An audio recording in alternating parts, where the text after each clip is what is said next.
Well, we're finally here. So a bit of time passed after I finished up P5R, probably like 5 days ago as of recording this. A P5R replay was really fucking important because I haven't played the game in like 4 years. And I needed to wipe off the stain of Strange Journey being, well, dog shit in gameplay wise. So I wanted to revisit, okay, let's go for P5R, the game with the best dungeons, the game with the best gameplay, and so on and so forth. And yeah, so Persona 5 on RPS3 allegedly was where my SMT journey began. When I played it, my mind was blown. First time playing a huge game, let alone a JRPG. And I know it isn't the best piece of fiction ever written. P3 fans seethe whenever someone says that P5 has a great story, but my mind was blown, and I know this doesn't mean much, but unlike you, my favorite TV show isn't Breaking Bad, it's Parks and Recreation. My favorite movie is not Oppenheimer, it's not No Country for Old Men, it isn't anything treated as a godsend, it's fucking Scott Pilgrim vs. the World. Pure fun, plain and simple.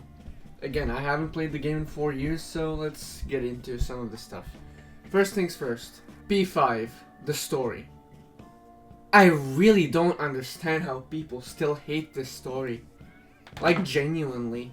And I don't know, just P5's story is, in my opinion, actually fucking great. Amazing, even.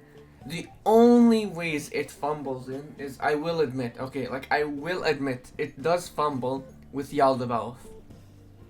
That is the only like big fumble it has, but that's not even that bad. Like, honestly, that's not bad at all.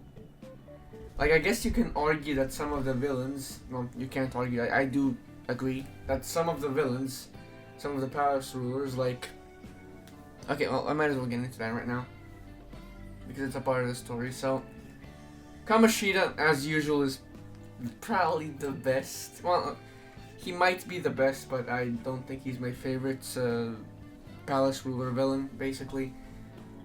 He's great, like, there's actual stakes, and it's really fucking personal, especially because of the Shiho stuff. Like, yeah, obviously. However, it's just, you know, he's great. But then we have Madarame, which, I think Madarame is honestly one of my favorites. Especially because of the reveal at the end, before you fight him, and then the music plays when he's like, "Oh, she just happened to have a seizure in front of me." I always think that's actual peak. Like, even 4 playthroughs later, I think that's so good. How the music just goes silent and then, well, she happened to have a seizure in front of me. It's so good. Holy shit. Did that include my mother as well? She just so happened to have a seizure in front of me. That's when a thought crossed my mind. If I don't call for help and leave her be, I could obtain her painting without any strings attached. But yeah, no, Madarame, I think Madarame is a great antagonist. In my opinion, I think he's better than Kamoshida. Not to mention his palace is better than Kamoshida's. But, yeah, no, Kanashiro is the one that you can make an actual argument for, because Kanashiro isn't great. Like, I'm not gonna lie, he's not great. Design-wise, story-wise, he just shows up. He has no build-up, nothing. So yeah, you can argue that. I do agree. Like, Kanashiro, holy shit, I almost said Kamoshida. Kanashiro is not really good. Like, straight up, he's not good. I will agree. His palace is great though, but he as a character is not good at all. Then we have the Futaba arc, which is still one of my favorites. And not to mention, after playing P4 and so on and so forth, and you're like, oh, okay, this reminds me of P4. How the party member is actually the palace ruler, the dungeon ruler. So, I liked it a lot. And regarding the Futaba arc, it's just fucking great. Like, I love it. I love Futaba's palace. It's easily one of my top 3. I don't know. I'll probably do a palace ranking after this video. That'll be fun. That'll be a quick one. So, I'll probably do that. But, again, Futaba's palace, I absolutely fucking love. Futaba's arc is great. Like, the entire Futaba section of the game is just amazing, honestly. I love that. And then we have Okumura. Which, I mean, he's comical evil, but I think he's way better than the Kanashiro. That's a low bar, but like, I think he is comical evil, yeah. But I think there's at least reasons for you to hate him, and plus how fucked up he is, and I don't know. Again, like, the Okumura section, when it comes to the writing, is just not that great because of the Morgana stuff leading up to it. Which is, again, easily the worst part of the game. Like, straight up. I don't know if I mentioned that, but every time I talk to a friend, I always say, this is the worst part of the game so many times. Seeing the whole Morgana tantrum. And okay, I'll mention this. Morgana is still my absolute favorite mascot. I like Teddy a lot. Maybe I'm one of the few exceptions who actually likes him a lot. But I like Teddy a lot. Koromaru is just... Listen, it's a dog. I like him a lot, but he doesn't do anything. I mean, I don't know. I like Koromaru, don't get me wrong, but I don't really treat him as like the mascot, basically. So, I think Morgana, Teddy, and Koromaru, Morgana fucking sweeps the ever-living shit out of both of them. Because Morgana only has like one bad thing, which is just the Okumura arc. I actually like Morgana a lot. It hasn't changed with any replay. I love Morgana. But like I said, the tantrum part is so fucking annoying, and I think I fast forwarded through most of it this playthrough because I just hate seeing it, you know, because it's so dumb. But yeah, it's that bad basically. Yeah. Besides that, the Akuma arc is whatever. Then we got fucking Sei's arc, which is Sei, I always forget. Sei, I think it's Sei. So Sei's arc, which is just, I mean, I want to say it is I want to say it's the best one because it's fucking Sei's Palace. But yeah, no, like writing wise, what happens after Sei's Palace, after the calling card, I think is the absolute best part of the game. Again, the Akechi reveal. Like, it's obvious that he's the big bad, you know, it's obvious. But like, I still can't get over the fact when I first saw Joker die, I'm like, wait, what the fuck? Did I just get the bad ending or some shit? So they baited me, and then bam, he's alive, and then like, that blew my mind. Genuinely, that blew my fucking mind. Again, that alone is better than the majority of Persona 3. Like, genuinely. I'm not gonna lie, it's better than Persona 3 just because of that. Story-wise, I mean. Well, both wise. Fucking Persona 3 gameplay, yeah. But story-wise, it's better than a good chunk of Persona 3, in my honest opinion. Again, my preferences are my preferences. I don't think B5 has a bad story, and I'm tired of pretending that it does. I think the story is incredible. It's not told flawlessly, just like Persona 3. It's not told flawlessly, but it's a fucking great story, and I hate people who hate it because they're just herder. It's so bad. I don't know, man. But yeah, no, the Akechi twist, okay, whatever, but then the Joker death, that is the actual best part of the game, in my opinion. Well, because it's so fucking good. Then after that, we have Shido's arc, which, Shido is weak. Like, I'm not gonna lie, Shido is a weak antagonist. Again, not as bad as Kanashiro. A bit better than Okumura because, you know, he has actual scenes.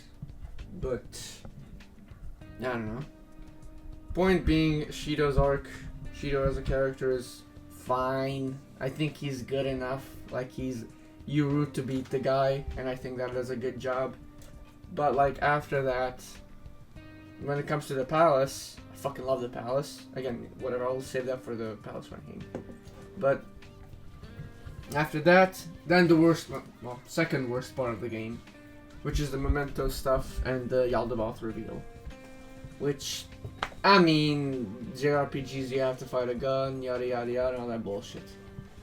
I don't think that's great. Like, I think if the game ended on the Shido calling card, that would have been actually really fucking good. Like, genuinely.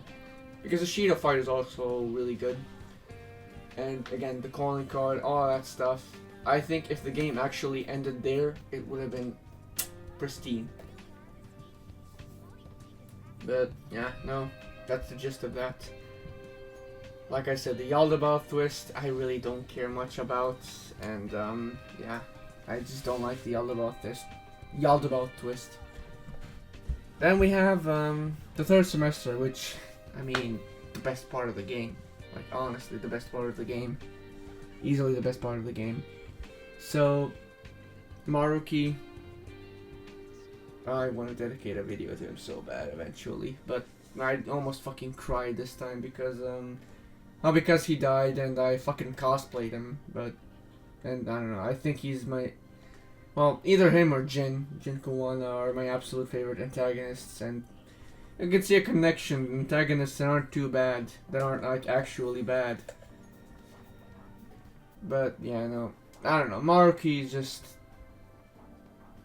I think Maruki himself sweeps like every other Persona story. Again, Persona 2, the duology, or at least Innocent Sin, because I didn't finish up Eternal Punishment.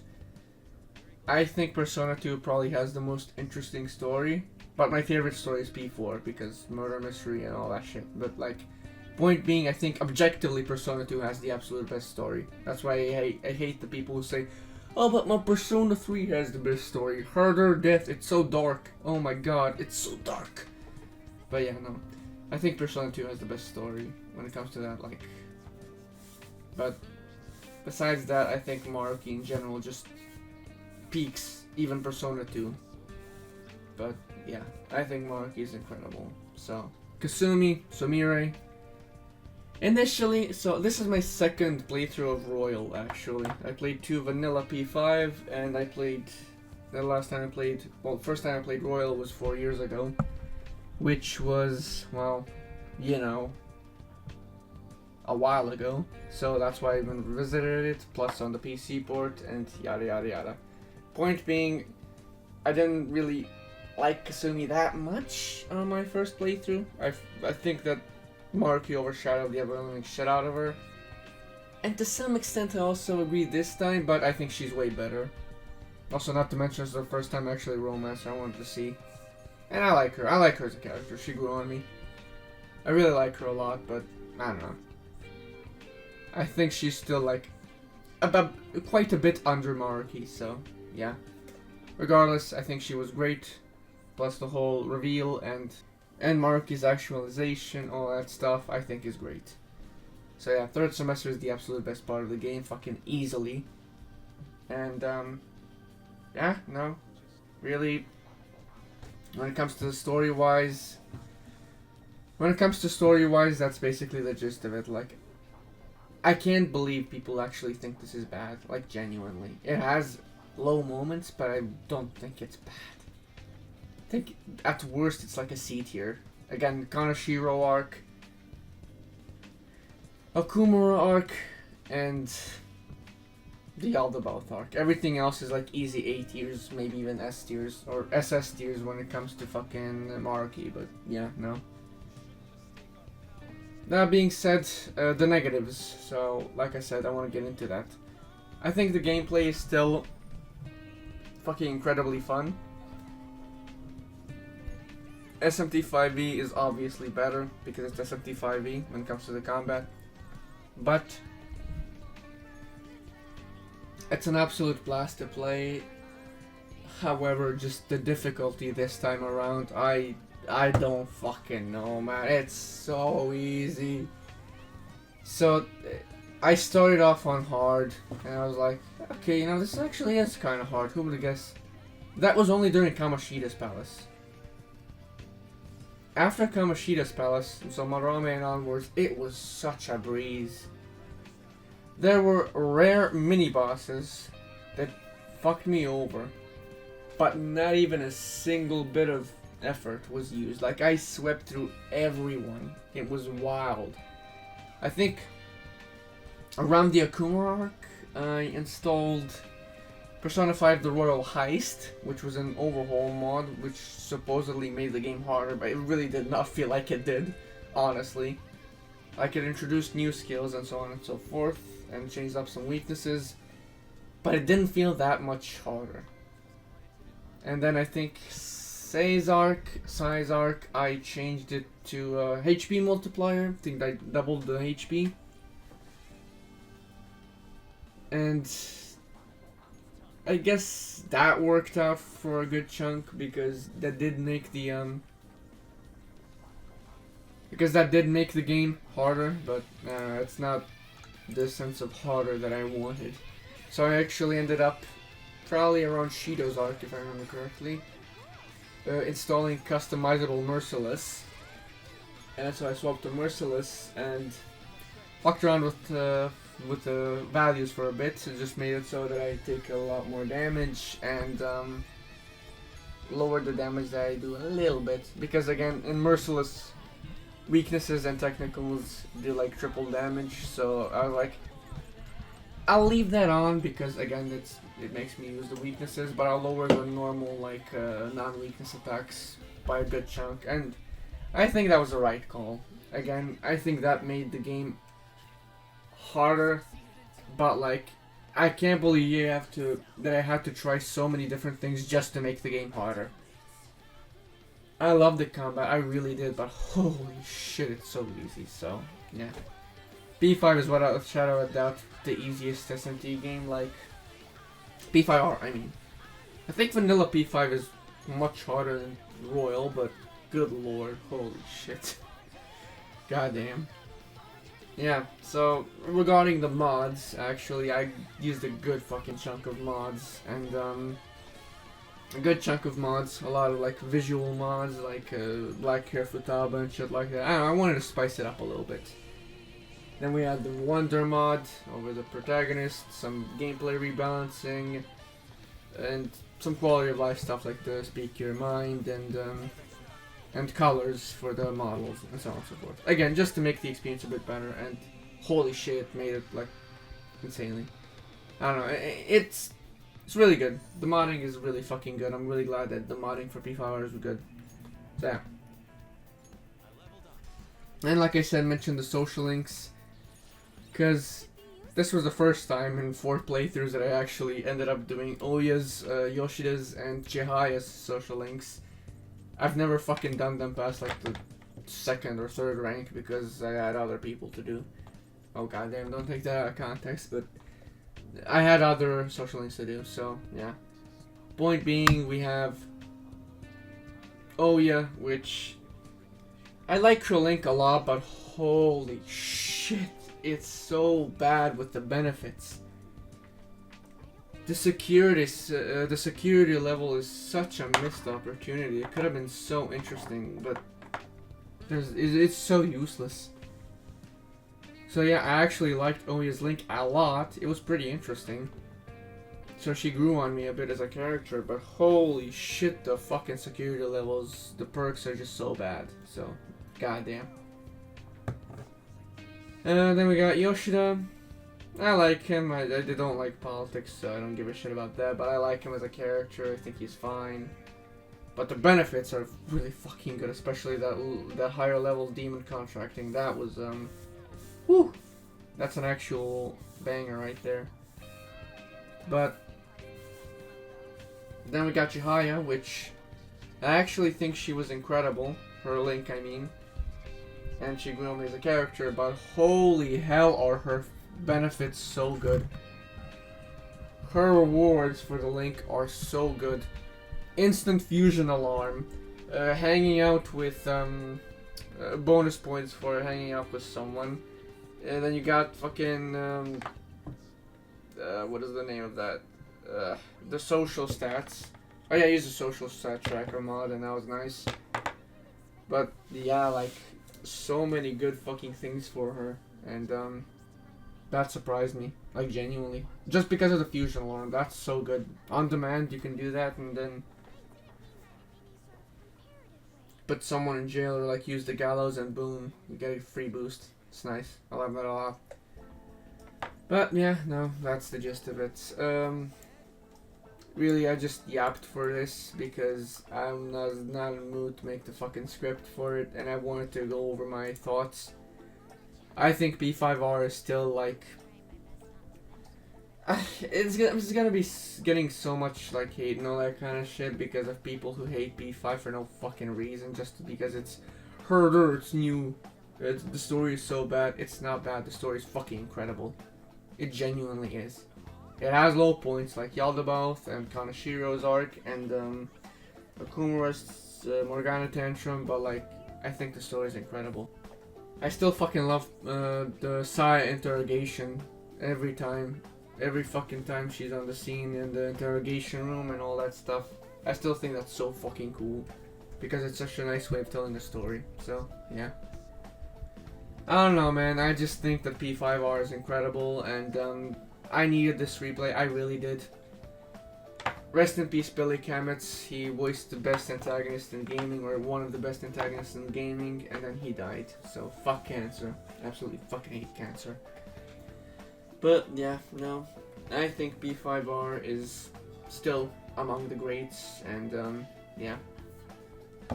I don't care what anyone says. It really does not have any big issues, so yeah. Bye bye. Take care.